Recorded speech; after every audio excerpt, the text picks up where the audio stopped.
This massive underwater mountain range has been made by a moving hotspot, and this is found in the Indian Ocean. The Indian Ocean, home to a mountain range longer than the North American Rockies, and yet today all 5,000 kilometers, that's 3,107 miles of it, are hidden under the sea.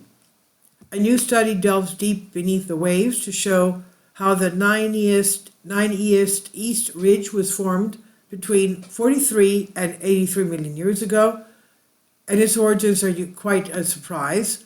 Seamounts are underwater volcanoes found in every single ocean. We have 30 of them off the east coast, just directly off of Maine, heading into horizontally into the Mid-Atlantic Trench. 30 underwater volcanoes there.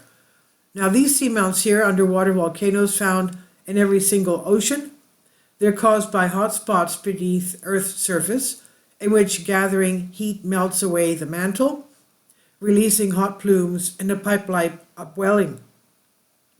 At first, scientists did not think hotspots could move, so a trail of volcanoes underwater was thought to result from tectonic plates sliding over the top of a stationary hotspot. Think of it like an upside-down sewing machine with a stationary needle of hot material piercing a cloth sliding above it, stitching a line. As it turns out, the Indian Ocean's submerged volcanic chain was formed in a different way. The hotspot, in this case, is better imagined as a fountain pen with a moving tip depositing liquid magma across the surface of the Earth. Unlike most volcanic hotspots that remain stationary in the mantle and create volcanic trails as tectonic plates drift over them, this study found that the hotspot responsible for the 90 East Ridge moved by several hundred kilometers within the mantle over time, explained geoscientist Hugo Olieruk from Curtin University in Australia.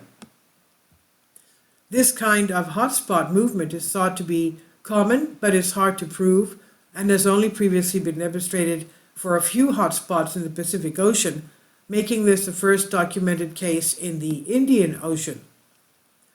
The Kerguelen hotspot is the one responsible for creating the Indian Ocean's vertical underwater scar, and inclusion studies have suggested that the hotspot may have moved southward or westward over time. Researchers in Australia, Sweden, China, and the US have now analyzed basalt samples from the 90 East Ridge to support that idea, and the results suggest that the Kerguelen mantle plume was created when the Indian plate began to drift northward, opening up the Indian Ocean. If the Kerguelen hotspot had remained fixed below the Indian plate during this movement, then the ridge would have moved northward at the same rate as the seafloor spreading. But that is not what the team found. Between 83 and 66 million years ago, radioisotopic dating suggests that the peaks of the mountain range were created at roughly half the rate of the seafloor spreading. And this means that the Kerguelen hotspot was not fixed beneath the Indian plate, writes the international team of researchers led by Jiang from the China University of Petroleum. It's hard to explain why the hotspot moved at this rate, but Jiang and colleagues argue the most likely scenario is that the mantle plume was captured by the northward migrating Indian Antarctic spreading ridge, and plume materials flowed continuously towards the spreading ridge and erupted at that ridge. About 66 million years ago, we know that that's the time of the comet impact and the dinosaur extinction event. So about 66 million years ago, they said, this plume was disconnected when the spreading ridge started drifting too far away. Later, the plume was temporarily captured again, this time by the western spreading ridge. By roughly 42 million years ago, the hotspot had drawn a vertical line that now separates the Indian Ocean into east and west. For years, rough age estimates of the 90 East Ridge have been used to construct models of how Earth tectonic plates moved and reconfigured, says Earth scientist Fred Jurin from Curtin University. By using high-precision dating, we can refine these models significantly, leading to better insights into ancient continental movements.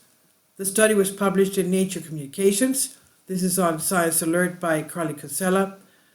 You can imagine how many huge earth changes have taken place in millions of years. Please leave your comments and thank you for your support. Finally, support my Patreon account. The daily posts are 5 videos daily, and they are totally different from what I have on my YouTube channel. Thank you so much for your support and that you find all my content so interesting. You'll find the Patreon account details in the description box below.